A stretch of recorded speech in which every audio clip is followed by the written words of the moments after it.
राज्यात होऊ घातलेल्या महानगरपालिकेच्या निवडणुकीचं बिगुल नुकतंच वाजलं असून नामनिर्देशन पत्र भरण्याची तारीख आता जाहीर झाली आहे आणि 3 दिवस भरून गेले।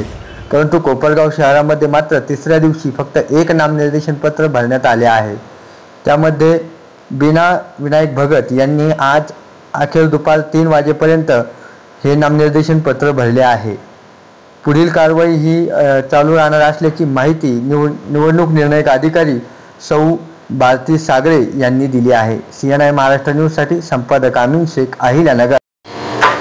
कोपरगाव नगर परिषद सार्वत्रिक निवडणूक 2025 साठी सध्या नॉमिनेशनचे अर्ज स्वीकारणं सुरू आहे। आज फॉर्म भरण्याचा आजचा हा तिसरा दिवस आहे। काल आणि परवा दोन्ही दिवसात एकही अर्ज प्राप्त झालेला नाही।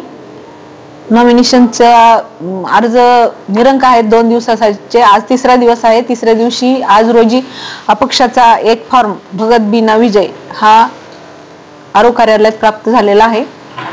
बाकी निवडणूक बाबतची जी काही प्रोसिजर आहे ते आम्ही प्रिपेअर आहोत त्यासाठी आणि शांततेच्या वातावरणात पार पडणार आहे।